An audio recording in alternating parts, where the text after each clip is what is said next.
Bon retour et profitez de l'histoire. Dans l'idyllique ville côtière de Port-Azur, où tout le monde semble connaître les affaires de chacun, la vie de Francine Nogueira, 58 ans, est bouleversée un après-midi orageux lorsqu'elle découvre sa fille Tina, 32 ans, sanglotant de façon incontrôlable dans la cuisine. Francine resta figée sur le seuil de la cuisine, sa silhouette menue projetant une ombre hésitante sur le carrelage provençal. Le bruit des sanglots de Tina couvrait presque celui de la pluie qui martelait les volets bleus. Sa fille, d'ordinaire, si maîtresse d'elle-même, était recroquevillée sur une chaise, ses longs cheveux bruns cachant son visage, ses épaules secouées par des pleurs qu'elle semblait ne plus pouvoir contenir. « Ma chérie, que se passe-t-il » murmura Francine en s'approchant, posant une main ridée sur l'épaule tremblante de sa fille. Tina releva la tête, dévoilant des yeux rougis et un mascara qui avait tracé des sillons noirs sur ses joues, elle qui, 6 mois plus tôt, rayonnait. De fierté en prenant la direction du Grand Hôtel, l'établissement le plus prestigieux de Port-Azur, ressemblait maintenant à une poupée brisée. « Je n'en peux plus, maman », articula-t-elle entre deux sanglots. « Ils font tout pour me faire échouer. » Le « ils » en question, Francine le savait déjà, désignait le conseil d'administration de l'hôtel. Un groupe d'hommes d'affaires, tous amis de longue date, qui avaient initialement accueilli la nomination de Tina avec des sourires polis et des poignées de main fermes. Des hommes que Francine croisait chaque semaine à la boulangerie ou sur le marché, qui la saluaient respectueusement en l'appelant Madame Nogueira, tout en complotant apparemment pour détruire la carrière de sa fille. « Raconte-moi » dit-elle simplement en s'asseyant face à Tina, dont les mains crispées froissaient un mouchoir humide. Et Tina raconta tout. Comment ces décisions étaient systématiquement remises en question lors des réunions. Comment ces idées étaient d'abord rejetées, puis présentées quelques semaines plus tard comme celles d'un des membres du conseil. Comment des rumeurs sur son incompétence circulaient dans les cercles influents de la ville. Comment même le personnel de l'hôtel commençait à douter de son autorité. Aujourd'hui, poursuivit Tina d'une voix brisée, j'ai découvert que ma proposition pour accueillir le congrès annuel du tourisme avait été modifiée avant d'être soumise. Quelqu'un a changé les chiffres, maman, délibérément. Eh bien, sur le congrès ira à l'hôtel Méditerranée. Francine sentit une vague de chaleur lui monter aux joues. Une colère sourde, presque oubliée, commença à bouillonner dans sa poitrine. Elle qui avait été élevée pour ne jamais élever la voix, pour accepter son sort avec dignité, pour être la veuve discrète et respectable après la mort prématurée de son mari Antonio. « Je crois que je devrais démissionner », murmura finalement Tina, brisant le silence. « Je ne suis peut-être pas à la hauteur, après tout. » Ces mots furent comme un électrochoc pour Francine. Elle revit soudain elle-même, 40 ans plus tôt, prononçant presque les mêmes paroles devant son propre père, qui lui avait conseillé d'abandonner ses rêves d'études pour devenir l'épouse docile qu'on attendait d'elle. Elle se souvint de cette flamme éteinte, de cette ambition sacrifiée sur l'autel des conventions sociales. « Non », dit-elle d'une voix si ferme que Tina releva brusquement la tête, surprise par ce ton inhabituel.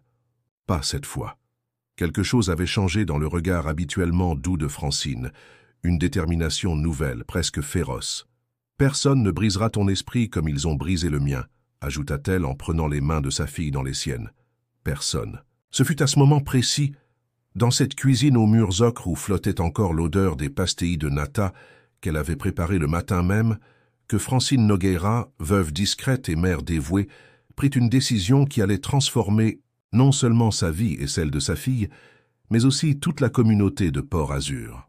Le lendemain matin, ignorant les protestations de ses articulations vieillissantes, Francine se leva plus tôt que d'habitude. Elle prépara un café fort pour Tina, y ajouta un nuage de lait comme elle l'aimait depuis l'enfance, et le déposa sur la table de nuit de sa fille encore endormie.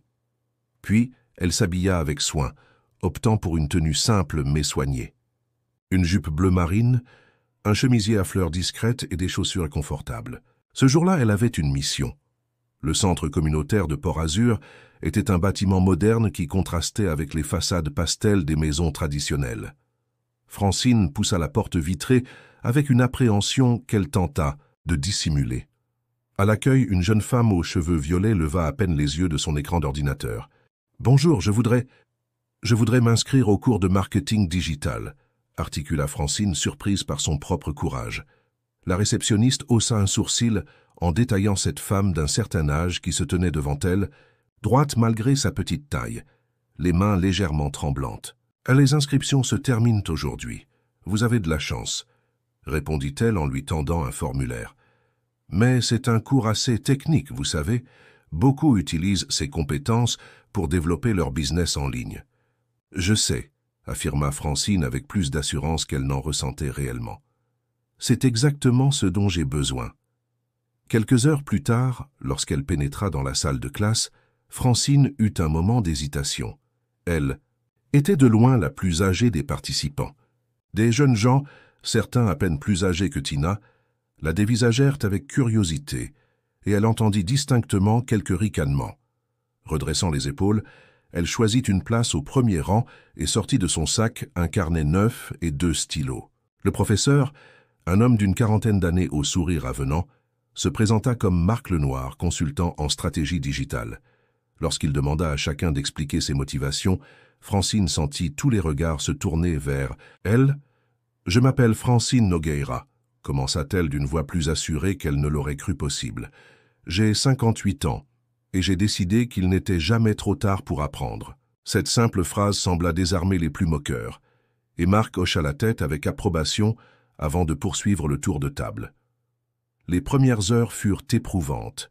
Le vocabulaire technique, algorithme, SEO, engagement, analytics, semblait appartenir à une langue étrangère. Ses doigts, rendus maladroits par une arthrite naissante, peinaient à suivre le rythme sur le clavier de l'ordinateur mis à sa disposition. Mais Francine s'accrocha, notant méticuleusement chaque terme incompris pour le rechercher plus tard. Pendant ce temps, à quelques kilomètres de là, Tina affrontait une nouvelle journée au Grand Hôtel. Le majestueux bâtiment Belle Époque qui dominait la baie de Port-Azur abritait derrière sa façade élégante un champ de bataille invisible. Ce matin-là, Tina avait revêtu son armure, un tailleur impeccable, un maquillage soigné dissimulant les traces de ses larmes et une détermination renouvelée par les paroles inhabituelles de sa mère. La réunion hebdomadaire du comité de direction se déroulait dans la majestueuse salle de conférence du 5e étage, avec vue sur la Méditerranée. Autour de la table en acajou massif, 6 hommes en costume attendaient, leurs regards convergent vers elle dès son entrée. « Bonjour, messieurs », les salua-t-elle, avec une assurance feinte. « J'ai plusieurs points à aborder aujourd'hui, à commencer.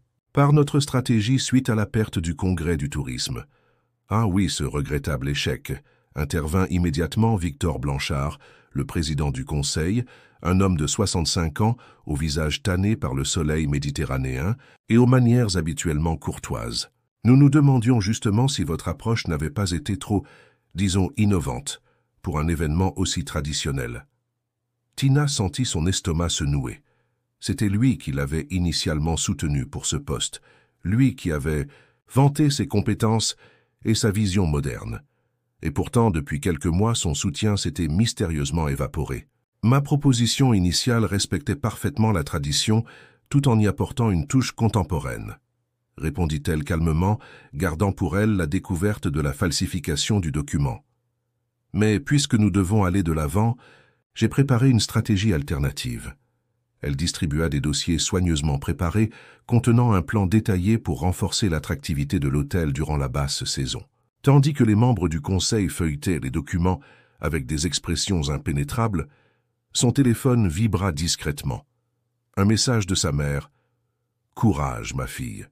Tu es plus forte qu'eux. » Ce simple encouragement lui insuffla une énergie nouvelle. Pendant l'heure qui suivit, elle défendit point par point sa stratégie, répondant avec calme aux objections parfois à peine voilées d'incompétence. Lorsque la réunion se termina, elle avait obtenu un accord de principe pour au moins une partie de ses propositions. Une petite victoire, mais une victoire quand même. Les jours se transformèrent en semaines, puis en mois. Francine poursuivait assidûment ses cours, malgré la douleur croissante dans ses doigts qui rendait chaque prise de notes, chaque exercice sur ordinateur de plus en plus difficile.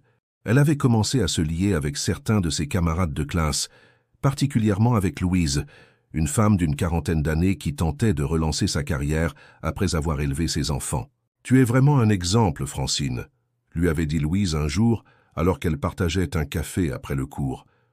La plupart des gens de notre âge se contentent de regarder passer le train. Je rattrape simplement le temps perdu, avait répondu Francine avec un sourire triste.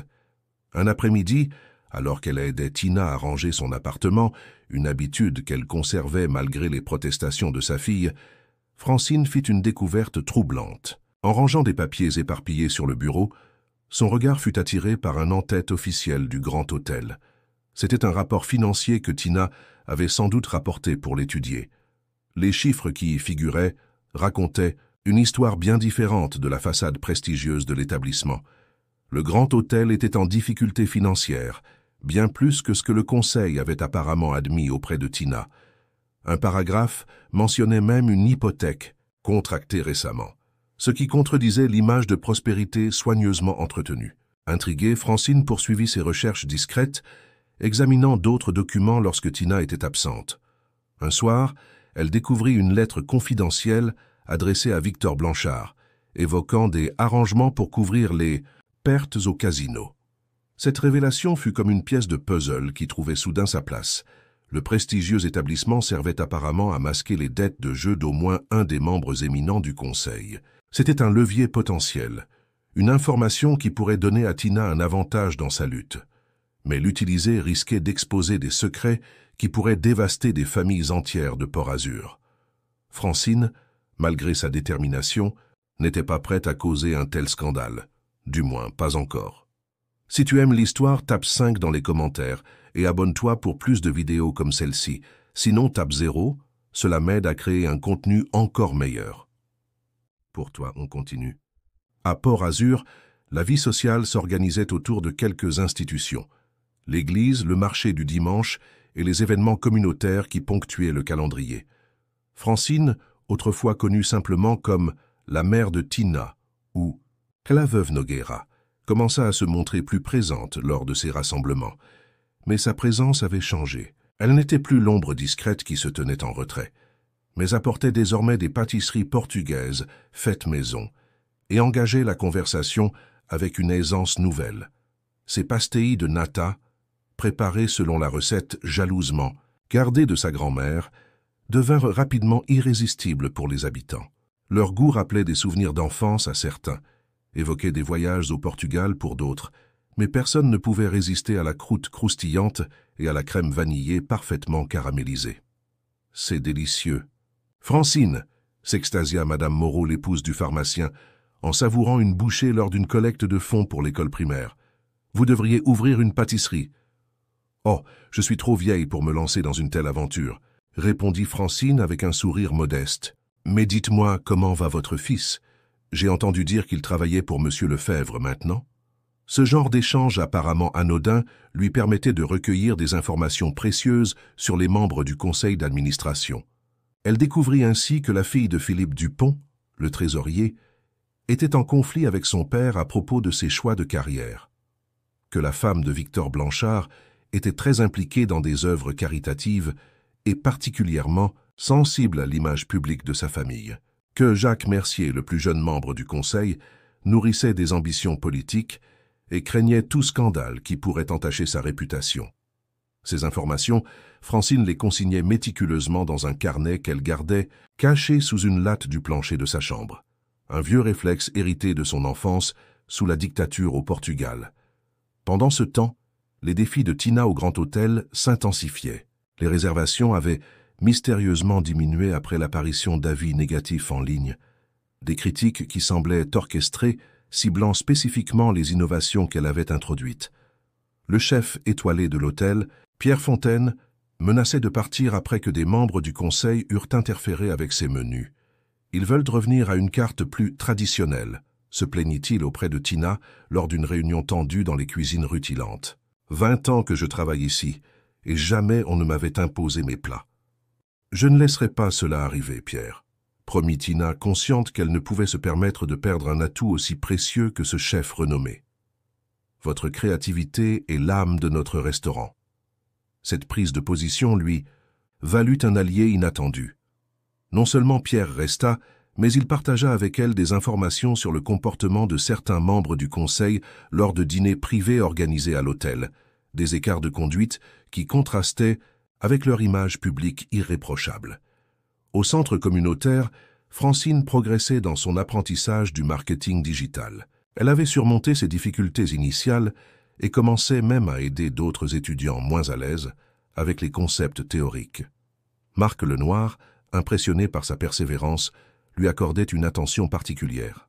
« Vous avez un projet précis en tête pour utiliser ces compétences ?»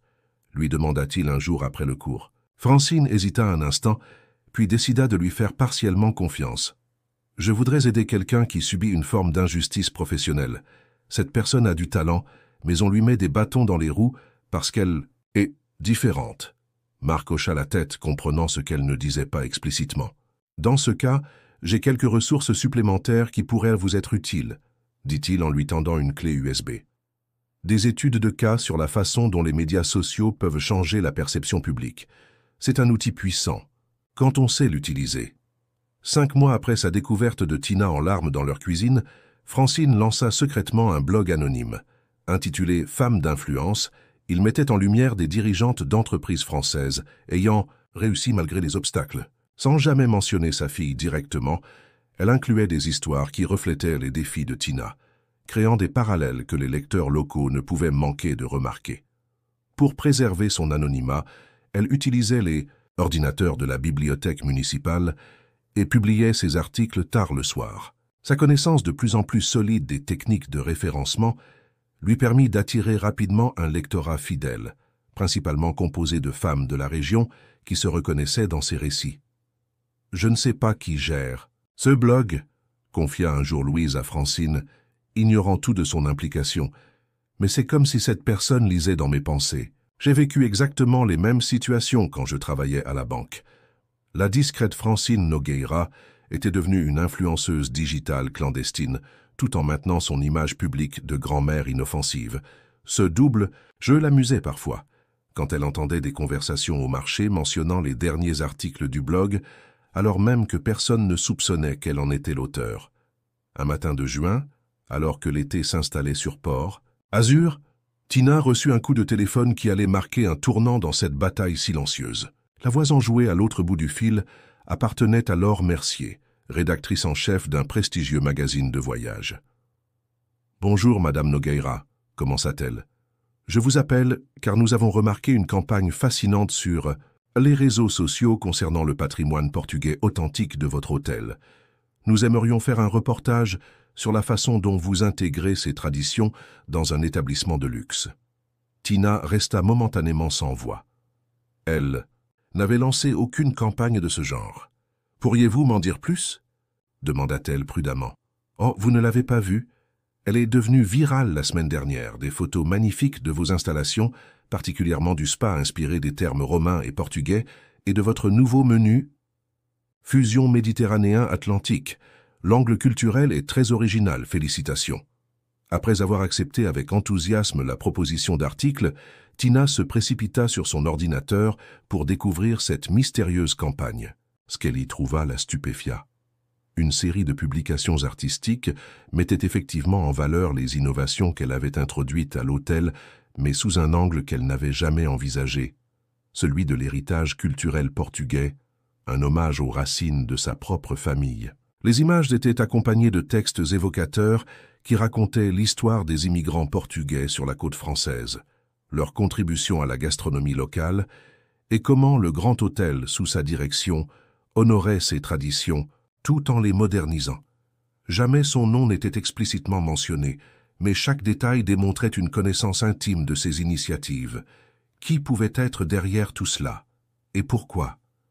Un coup frappa à la porte de son bureau, interrompant ses réflexions.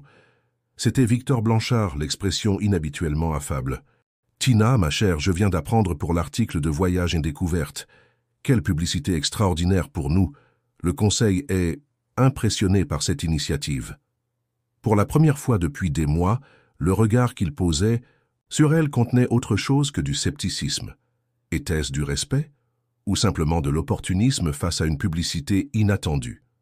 Quoi qu'il en soit, ce petit miracle médiatique offrait à Tina un répit bienvenu et la reconnaissance professionnelle qu'on lui avait refusée jusqu'alors. Ce qu'elle ignorait, c'est que dans la modeste maison au volet bleu qu'elle partageait avec sa mère, Francine massait ses doigts douloureux après des heures passées à peaufiner cette campagne, un sourire de satisfaction illuminant son visage fatigué. Cette nuit-là, attablés dans leur cuisine, mère et fille savourèrent un dîner simple préparé par Francine, une dorade grillée accompagnée de légumes du marché. « Un verre de vin pour fêter ton succès ?» proposa Francine en sortant une bouteille de blanc local. « Comment es-tu au courant ?» s'étonna Tina en acceptant le verre. « Les nouvelles vont vite à Port-Azur », répondit simplement sa mère. « Alors, raconte-moi tout. » Et Tina raconta, animée d'une énergie qu'elle n'avait pas montrée depuis longtemps. Comment cette mystérieuse campagne avait attiré l'attention d'un magazine influent. Comment certains membres du conseil changeaient subtilement d'attitude à son égard. « C'est comme si quelqu'un veillait sur moi », conclut-elle. « Un ange gardien invisible. » Francine sourit énigmatiquement en trempant ses lèvres dans son verre. Peut-être que cet ange a simplement reconnu ta valeur. Parfois, il faut juste un peu d'aide pour que les autres la voient aussi. Tina observa sa mère avec curiosité. Il y avait quelque chose de différent chez elle ces derniers mois. Une assurance nouvelle, une présence qu'elle n'avait jamais remarquée auparavant. Comme si Francine occupait soudain plus d'espace dans le monde, refusant d'être invisible. Le destin, cependant, avait d'autres épreuves en réserve. Une semaine après ce dîner, Tina se réveilla avec une fièvre violente et des douleurs articulaires qui la clouèrent au lit. Malgré les antibiotiques prescrits par le docteur Benoît, son état s'aggrava. Des examens plus poussés révélèrent une infection rare que les médecins peinaient à identifier précisément. « Vous devez vous reposer absolument », insista le médecin lors d'une visite à domicile. « Votre corps combat quelque chose de sérieux. Pas question de travailler dans cet état. » Contrainte de prendre un congé maladie, Tina dut remettre temporairement la direction de l'hôtel entre les mains du conseil. La rapidité avec laquelle ils installèrent René Lefebvre, ancien directeur d'un établissement concurrent, comme manager intérimaire, confirma ses pires craintes. Il n'attendait qu'une opportunité pour l'évincer. De son lit de malade impuissante, elle assistait à l'effritement progressif de tout ce qu'elle avait construit. René annulait ses initiatives les unes après les autres, rétablissant l'ancienne carte au restaurant malgré les protestations du chef, supprimant les formations qu'elle avait mises en place pour le personnel. Maintenant que vous arrivez à ce tournant crucial de l'histoire, une question se pose. Les membres du conseil d'administration réussiront-ils à détruire définitivement tout ce que Tina a construit avec tant de passion? Ou la mystérieuse campagne en ligne changera-t-elle la donne? C'est dans l'adversité que Francine dévoila la pleine mesure de sa détermination, jonglant entre les cours de marketing, son blog anonyme devenu de plus en plus influent, et les soins quotidiens à sa fille malade. Elle poursuivait méthodiquement son plan. Un matin, alors que Tina dormait enfin paisiblement après une nuit de fièvre, Francine reçut un appel qui la fit sourire. C'était Louise, son amie du cours de marketing digital. « Tu ne devineras jamais », chuchota Louise, comme si elle craignait d'être entendue. « Ma sœur, qui travaille au Grand Hôtel, m'a dit que plusieurs employés ont constitué un dossier documentant toutes les situations où elles ont été dévalorisées ou ignorées par la direction. Apparemment, ce qui arrive à ta fille n'est pas un cas isolé. » Cette information était précieuse mais insuffisante. Francine avait besoin d'un levier plus puissant pour ébranler le conseil d'administration. Et ce levier se matérialisa sous une forme inattendue. Maria Blanchard, l'épouse de Victor, présidente de l'association caritative des Amis de Port-Azur. L'église Saint-Michel, avec son clocher qui dominait la ville, accueillait chaque mardi les réunions de l'association. Francine s'y rendit, proposant humblement son aide pour la prochaine vente de charité. Ses pâtisseries portugaises ayant acquis une petite renommée locale, son offre fut accueillie avec enthousiasme. « Nous sommes si heureuses de vous avoir parmi nous, Francine », l'accueillit Maria, une femme élégante aux cheveux argentés impeccablement coiffés. « Victor m'a souvent parlé de vous et de votre fille. Comment va-t-elle d'ailleurs? J'ai entendu dire qu'elle était souffrante. »« Elle se bat », répondit simplement Francine, dissimulant soigneusement les émotions qui tourbillonnaient en elle à la mention de l'homme qui contribuait à détruire la carrière de Tina. Au fil des semaines, une relation de confiance s'établit entre les deux femmes. Francine, écoutant patiemment les préoccupations de Maria concernant l'éducation de ses petits-enfants, l'importance des valeurs familiales, la réputation dans une petite ville comme Port-Azur, distillait subtilement des remarques sur l'éthique professionnelle et l'héritage moral que chacun laisse derrière soi. « Ce que j'admire chez vous, Maria », confia-t-elle un jour alors qu'elles préparaient ensemble des colis pour les familles démunies, « c'est votre intégrité. Peu importe qui se trouve face à vous, vous défendez toujours ce qui est juste. » Cette remarque, prononcée avec une sincérité calculée, toucha Maria plus profondément que Francine ne l'avait anticipé. La femme de Victor s'arrêta dans son activité, les yeux soudain brillants de larmes contenues. « J'essaie, » murmura-t-elle, « mais parfois, il est difficile de savoir ce qui est vraiment juste, n'est-ce pas? Surtout quand ceux qu'on aime nous assurent qu'ils agissent pour le bien. » Cette fissure dans la façade de certitude morale était exactement ce que Francine attendait. Dans les jours qui suivirent, elle trouva de multiples occasions de l'élargir, semant des graines de doute sur la façon dont certaines actions professionnelles pouvaient refléter les valeurs personnelles d'une famille. Pendant ce temps, Tina, malgré la fièvre qui l'affaiblissait, n'était pas restée inactive. Durant ses heures d'insomnie, elle avait commencé à documenter chaque incident, chaque décision contestée, chaque rumeur néfaste qu'elle avait subie. Ce journal méticuleux, alimenté par les informations que lui transmettaient encore quelques employés fidèles, constituait un dossier accablant sur les pratiques du conseil d'administration. « Je ne comprends pas pourquoi tu t'obstines », lui dit un matin Francine en lui apportant son petit déjeuner au lit. « Tu devrais te concentrer uniquement sur ta guérison. »« Parce que je refuse d'abandonner », répondit Tina, les yeux brillants. Malgré les cernes qui les entouraient, « si je dois perdre cette bataille, ce ne sera pas sans me battre. » Francine sourit intérieurement. Sa fille possédait cette résilience qu'elle-même avait dû enfouir pendant tant d'années. Une qualité qu'elle avait toujours admirée chez Tina, même lorsqu'elle la rendait parfois têtue à l'excès. 8 mois après le début de cette guerre silencieuse, un événement inattendu vint bouleverser la situation. José Ferreira, un vieil ami portugais du défunt mari de Francine, arriva à Port-Azur pour une visite.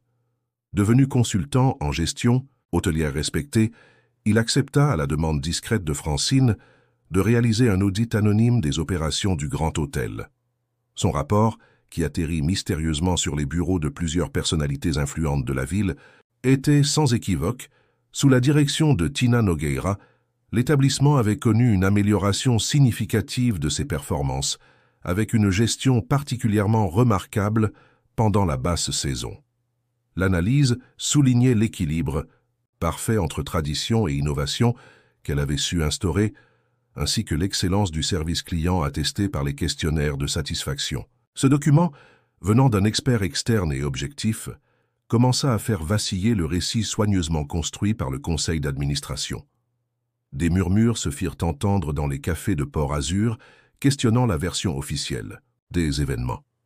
Avez-vous déjà connu une situation où l'on tentait de vous discréditer professionnellement, ou connaissez-vous quelqu'un qui a vécu cette expérience? Partagez votre expérience dans les commentaires. Pour Francine, la prochaine étape nécessitait une approche plus directe. Lors d'une après-midi pluvieuse, elle se rendit à l'administration fiscale régionale, où travaillait Sylvie, une autre participante de son cours de marketing digital. Après une conversation apparemment anodine autour d'un café, elle glissa négligemment une information sur certaines irrégularités potentielles dans les comptes du Grand Hôtel. 3 semaines plus tard, une inspection fiscale surprise fut déclenchée. Les documents que Francine avait découverts des mois auparavant révélèrent leur véritable importance. Des transactions douteuses destinées à couvrir les dettes de jeu de Philippe Dupont, présentées comme des investissements dans les livres de compte de l'hôtel.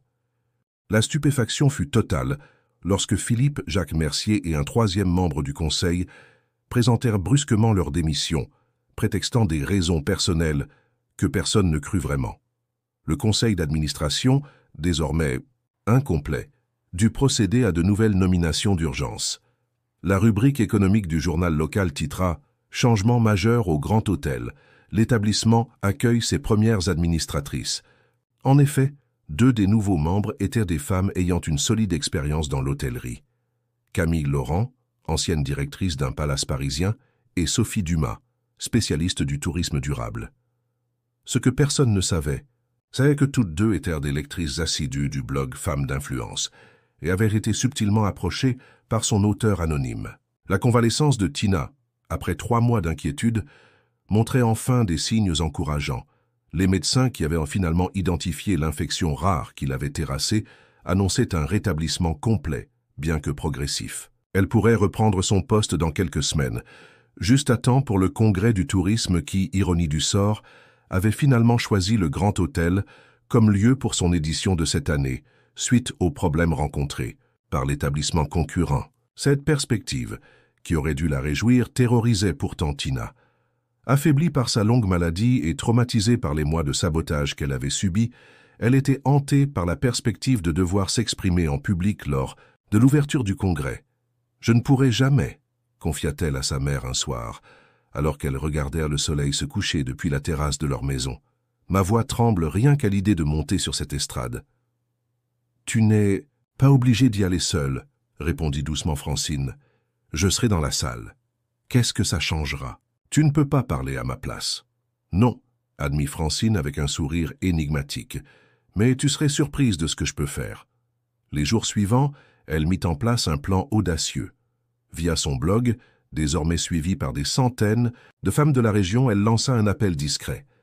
Le jour de l'ouverture du congrès, la première rangée de la salle de conférence du Grand Hôtel fut entièrement occupée par des femmes de tous âges, toutes portant une fleur blanche à la boutonnière, le symbole que Francine avait choisi. Lorsque Tina monta sur l'estrade, les jambes tremblantes et le cœur battant à tout rompre, son regard croisa immédiatement celui de sa mère, assise au centre de cette rangée de soutien. Derrière son sourire d'encouragement, Francine semblait lui dire « Tu n'es pas seule, nous sommes toutes avec toi ». Puisant dans cette force collective, Tina livra une présentation passionnée sur la façon dont le Grand Hôtel honorait les traditions côtières françaises et portugaises tout en embrassant l'innovation.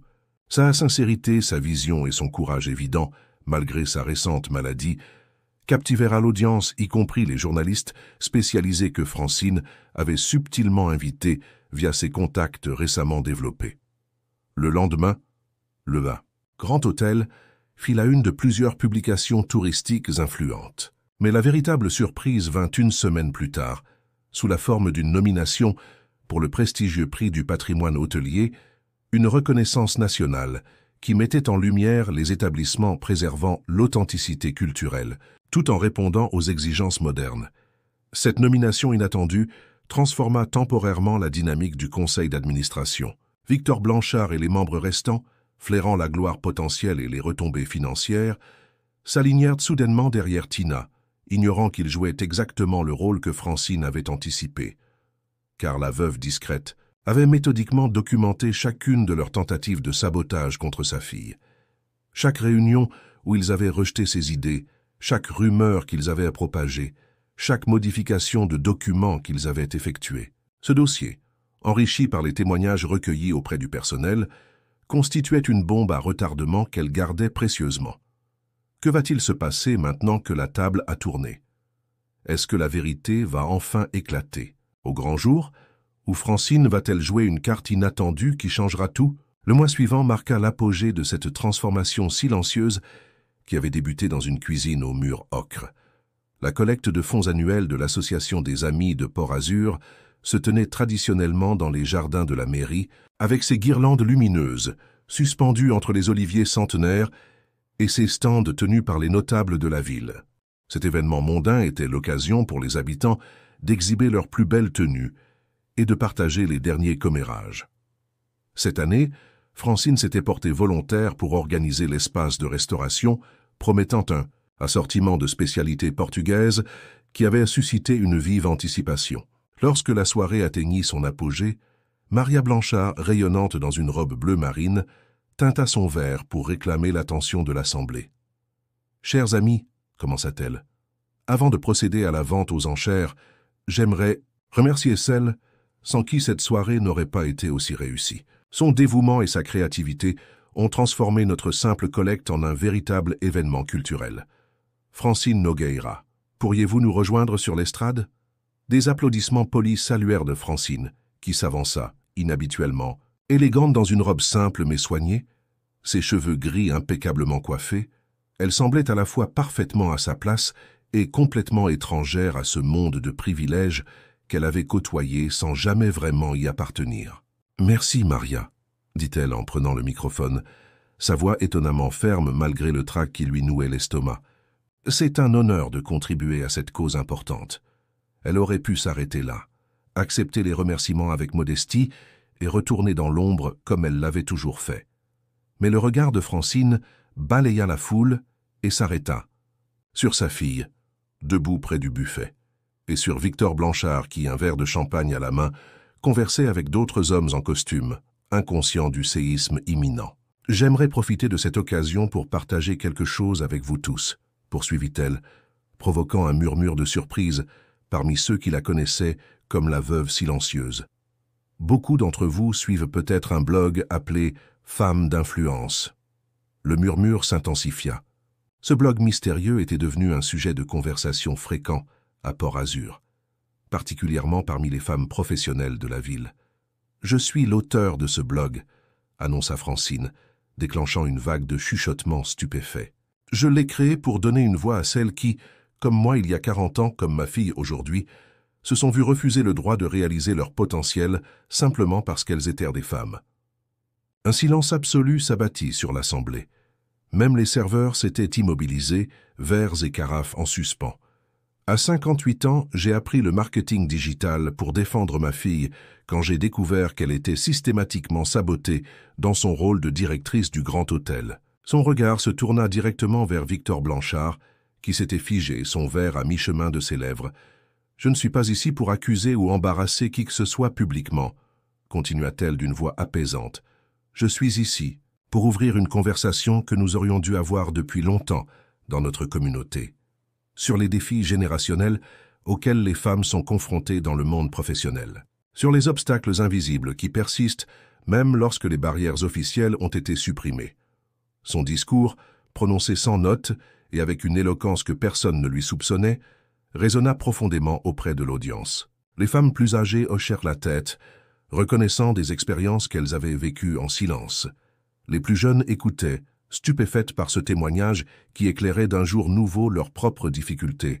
Dans les jours qui suivirent, un changement subtil mais indéniable s'opéra à Port-Azur. Les femmes qui avaient regardé le silence sur leurs propres expériences professionnelles commencèrent à parler, inspirées par l'audace inattendue de Francine. Des épouses questionnaient leurs maris sur leurs pratiques managériales. Des mères encouragèrent leurs filles à poursuivre leurs ambitions sans compromis. Plus significativement encore, Victor Blanchard se retrouva confronté à un dilemme personnel inattendu. Sa propre mère, Louise Blanchard, une femme de 85 ans rarement vue en public, lui téléphona après avoir entendu parler du discours de Francine. « Est-ce vrai, Victor ?» demanda-t-elle simplement. « As-tu vraiment essayé de saboter la carrière de cette jeune femme ?» Et sa femme, Maria, pour la première fois en 30 ans de mariage, remit ouvertement en question ses actions. « Je pensais que nous partagions les mêmes valeurs, » dit-elle un soir, les lèvres serrées de déception. « Comment pourrais-je regarder nos petites filles dans les yeux en sachant cela ?» Pris entre le mécontentement de sa mère, la déception de sa femme et la pression croissante de la communauté, Victor Blanchard prit une décision qui aurait été impensable quelques mois auparavant. Il demanda un entretien privé avec Tina, désormais pleinement rétablie et revenue à son poste. Dans le bureau directorial du Grand Hôtel, avec sa vue imprenable sur la Méditerranée scintillante, il fit ce qu'aucun des deux n'aurait cru possible. Il présenta ses excuses.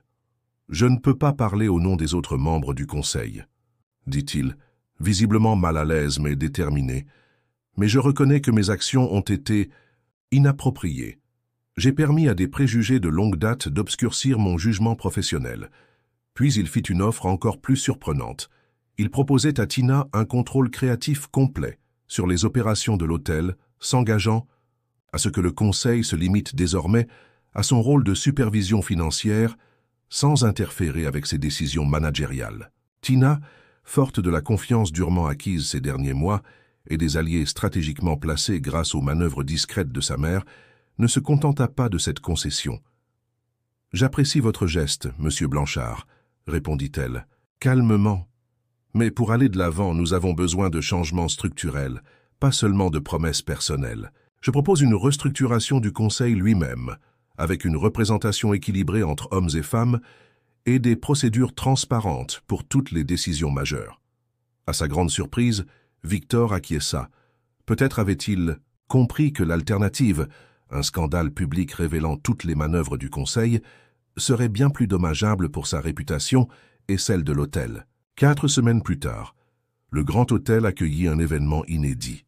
Une célébration des femmes entrepreneuses locales, mettant en valeur l'artisanat traditionnel et les arts culinaires longtemps dédaignés comme de simples travaux féminins.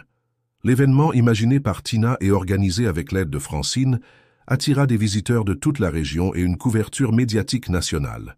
Dans un coin de la magnifique salle de réception, Francine observait sa fille évoluer avec aisance parmi les invités, s'arrêtant pour échanger quelques mots avec une artisane âgée qui exposait ses dentelles, puis riant à une plaisanterie du nouveau chef pâtissier qu'elle avait recruté. La confiance naturelle de Tina était pleinement restaurée, comme si les mois d'humiliation n'avaient été qu'un mauvais rêve. « Vous devez être très fière », dit une voix à côté d'elle. Francine se tourna pour découvrir Maria Blanchard, qui contemplait également la scène avec une expression pensive. « Oui », admit Francine, « mais pas seulement d'elle, de moi aussi pour la première fois depuis longtemps. »« J'aimerais que vous nous parliez de votre parcours », proposa Maria. « Le conseil d'administration de notre association cherche à lancer un programme de mentorat pour les femmes qui souhaitent se réinventer professionnellement. Votre expérience serait inestimable. » Et c'est ainsi que Francine Nogueira, qui avait passé la majeure partie de sa vie dans l'ombre, se retrouva à diriger un programme associant des femmes expérimentées avec de jeunes professionnels. Son parcours, de veuve discrète à stratège numérique et porte-parole communautaire, devint lui-même une source d'inspiration pour des femmes de tous âges, qui découvraient qu'il n'était jamais trop tard pour devenir la personne qu'elles étaient destinées à être. Quant à Tina, désormais pleinement rétablie et épanouie dans son rôle, elle regardait sa mère avec des yeux nouveaux. La relation mère-fille s'était transformée en une alliance puissante entre deux femmes qui comprenaient que changer les cœurs nécessitait à la fois sagesse et courage. Un soir d'automne, alors qu'elles partageaient un dîner sur la terrasse de leur maison au volet bleu, Tina posa la question qui l'intriguait depuis des mois. « Pourquoi n'as-tu jamais abandonné, même quand tout semblait perdu ?» Francine sourit, contemplant les derniers rayons du soleil qui caressaient la Méditerranée. « Parce que certaines batailles ne concernent pas seulement ceux qui les mènent, » répondit-elle simplement. « Parfois, nous nous battons pour ceux qui viendront après nous, pour qu'ils n'aient pas à livrer les mêmes combats. » Elle prit une gorgée de vin avant d'ajouter « Et parce que la force tranquille d'une mère ne doit jamais être sous-estimée. » Le regard qu'elles échangèrent alors contenait tout ce qu'elles n'avaient pas besoin d'exprimer à voix haute. La reconnaissance pour les sacrifices passés, la fierté du chemin parcouru ensemble et la promesse silencieuse que, quels que soient les défis à venir, elles les affronteraient côte à côte, non plus comme mère et fille, mais comme alliées dans un monde qui apprenait lentement à reconnaître leurs valeurs. Félicitations. Tape 9 dans les commentaires pour me montrer que tu es resté jusqu'à la fin avec moi. Merci d'avoir regardé, et à demain pour une nouvelle histoire sur cette même chaîne.